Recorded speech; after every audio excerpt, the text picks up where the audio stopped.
শুরু হয়ে গিয়েছে প্রার্থীদের সমর্থনে দেওয়াল লিখন হোর্ডিং পড়ে গিয়েছে। ছবি আপনাদের সকাল থেকে আমরা দেখাচ্ছি, একদম দুই কেন্দ্র থেকে আমাদের প্রতিনিধিরা রয়েছেন।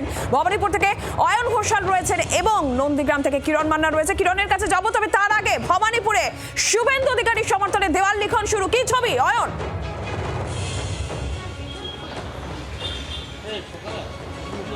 নীলাঞ্জন, একদম সরাসরি আমার ক্যামেরা বন্ধু অরিন্দম সেই ছবি দেখাচ্ছে। শুভেন্দু অধিকারীর প্রার্থীপদ ঘোষণা হওয়ার পর ভবানীপুরের বিজেপি কর্মীদের উৎসাহ উদ্দীপনা কাল রাতের পর থেকে একেবারে তুঙ্গে উঠেছে। আমরা এই মুহূর্তেও দেখতে পাচ্ছি ভবানীপুরে, সেখানে শুভেন্দু অধিকারীর বিশাল বড় কাটআউট। এই কাটআউটকে সামনে রেখে তার পাশে অবশ্যই রয়েছে প্রধানমন্ত্রী নরেন্দ্র মোদীর ছবি।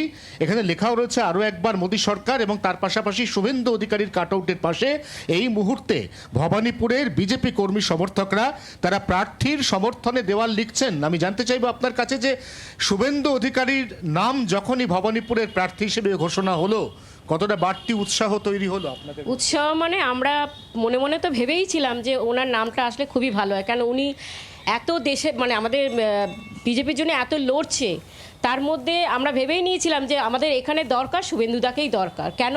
হাড্ডাহাড্ডি লড়াই চাই আমাদের। তার মানে আপনারা ধরে নিচ্ছেন যে শুভেন্দু অধিকারী বনাম মমতা বন্দ্যোপাধ্যায়ের লড়াই হতে চলেছে? এটা আমরা আগে থেকেই ধরে নিয়েছিলাম, না কনফার্ম ছিলাম। এই কনফার্মেশনটা আমরা কালকে আরও শিওর হয়ে গেলাম, 100 থেকে 200% 100 শিওর হয়ে গেলাম। এটা আবার কালকে আমরা একটা আরও মিছিল করে এটা আমরা প্রুভ করে দিয়েছি যে কালকে ক্যান্ডিডেট ঘোষণা হয়নি, কালকে আমরা বিজয় উৎসব মোটামুটি পালন করে নিয়েছি। মানে একদম নাম ঘোষণার সঙ্গে সঙ্গে বিজয় উৎসব, লড়াইটা ঠিক আছে, উৎসাহ তো আমরা দেখতে পাচ্ছি, চোখে পড়ছে। আলটিমেটলি যখন লড়াইটা হবে মমতা বন্দ্যোপাধ্যায় বনাম শুভেন্দু অধিকারী, এই লড়াইটা ভবানীপুরের মাটিতে কতটা কঠিন, আপনাদেরকে কতটা পরিশ্রম করতে হবে আগামী একটা মাস? ভবানীপুরে দেখুন 8টা ওয়ার্ড আছে, 8টা ওয়ার্ডের মধ্যে 1 বছর আগে 2024-এর লোকসভা ইলেকশনে 5টা ওয়ার্ড জিতেছি, আর একটা ওয়ার্ড থেকে আমাদের মার্জিন একটু বেশি ছিল। সেখানে শুভেন্দু অধিকারীর অবদান বেশি ছিল। শুভেন্দু অধিকারী সারা বাংলার নেতা, হিন্দুত্ববাদী নেতা, হিন্দুত্বের জাতীয় সম্রাট।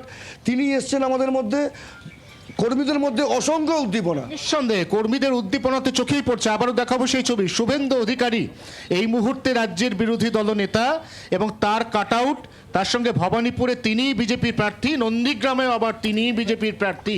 অতএব দুই জায়গায় শুভেন্দু অধিকারীর প্রার্থী পদ ঘোষণা হওয়ার সঙ্গে সঙ্গে যে বিপুল উৎসাহ উদ্দীপনা উন্মাদনা চোখে পড়ছে বিজেপি কর্মীদের, তারা কিন্তু একদম সকাল সকাল দেওয়াল লিখন করছেন।